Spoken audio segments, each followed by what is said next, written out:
Today, I'm releasing an open source AI project that I've been working on for the past 14 months. As we all know, privacy and data control are very big issues when it comes to artificial intelligence.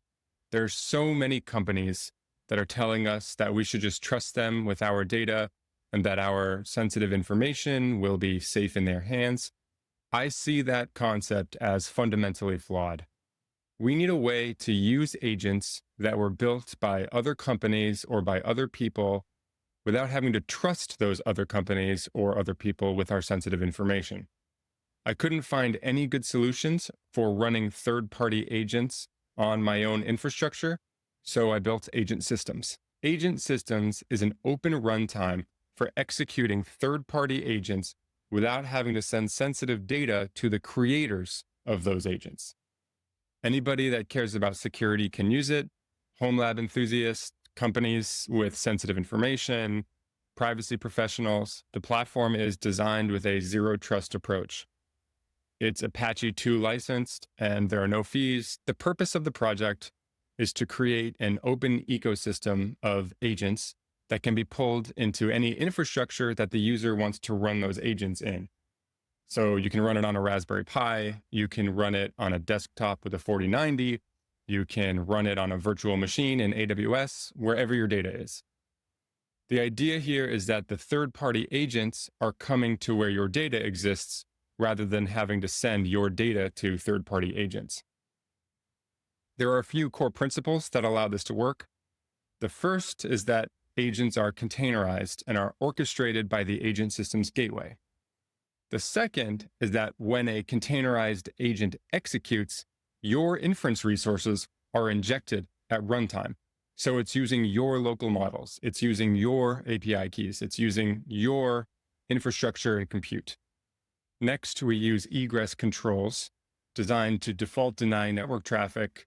If a third-party agent tries to send data to somewhere you haven't authorized, the system is designed to block it by policy. You can kick off the installation with just one single command. So let me show you how it works. Okay, so here we are on the AgentSystems GitHub repository. If I scroll down a bit, you'll see a quick start command that works for both macOS and Linux. I'll copy that. I'll go to terminal, paste that in. You'll see that it checks for system requirements and then asks if we want to proceed with the installation. It'll check if we want to upgrade or install the AgentSystems SDK. And there we go. The next step is to run the AgentSystems initialization command. So that's AgentSystems init. It'll ask us what we want to name the deployment directory. We'll leave the default. And there we go. And then we jump into that directory and run AgentSystems up. Okay, so this is now pulling down a variety of images, and this will usually take a few minutes for your first install, and then it'll reboot the actual gateway. The last step here is for me to pull the Ollama model Gemma 3.1b so that I can run the demo agent.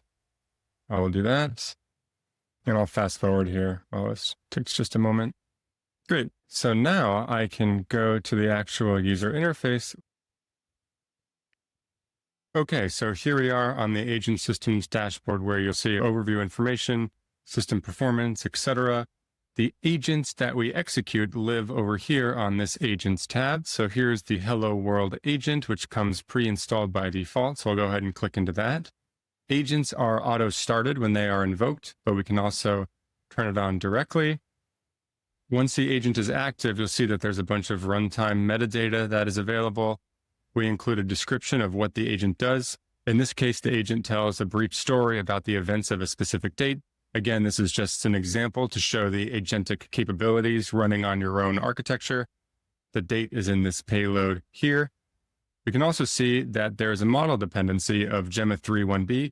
This is the local model that I installed earlier. If we go ahead and execute this agent, we'll see that it starts doing its work. I'll go ahead and fast forward. Great, so the execution has completed. You can see here we have the result of its work. Here's the story about the events of March 15th. If I scroll down, you'll see the recent executions table, which includes all of our recent runs of the agent. If I click on the most recent run, we'll see that we are taken to the executions page. You'll see execution details for every single run that the agent has executed, and this is comprehensive across all agents. You'll have the artifacts, which are the input and output files, so you can view or download files that are going in or out of the agents. We've got the actual payload information. And lastly here, we have the audit chain details, which should be included in each agent run and should log the executions and should provide evidence of tampering. Okay, and the final section I'll share with you here today is the configuration. So in the configuration is where we set the information necessary to start pulling agents built by third parties. The system combines credentials, connections to registries, which is where external agents live, the model connections that you will use to inject your own models at runtime. These can be local models. These can be connections to external models that use API keys, etc. And then lastly, the actual agents themselves. So we'll start with a credential. So if we look here, we can see that I'm connected to my own local Olama base URL. I can add more credentials in here, and these are stored as environment variables. Over here, you'll see that I'm connected to the AgentSystems public registry, but we can add as many registries as we want into this system. So we can have Docker registries, GitHub container registries, etc. And we can add as many of these as we want in order to pull agents from those registries. Here we have the model connections. So I can select from local or hosted models. If I select Claude Opus 4.1, I choose a provider. Let's say I pick Anthropic, in which case it will ask me for my Anthropic API key. I can change that and say AWS Bedrock, and it will ask me for my AWS credentials. And again, these get injected into the agent at runtime, so the builder should never see your actual credentials. Once added, you'll see that the connection details are located below. And lastly here, I'll take us to the Agents tab. On the Agents tab, you'll see the agents that have been configured. In this configuration, we specify the name of the agent, which repository it's from, which registry it's connected with, the tag, and again, the egress allow list. The egress allow list is designed to help prevent outbound network traffic unless it is explicitly authorized by the user running the platform.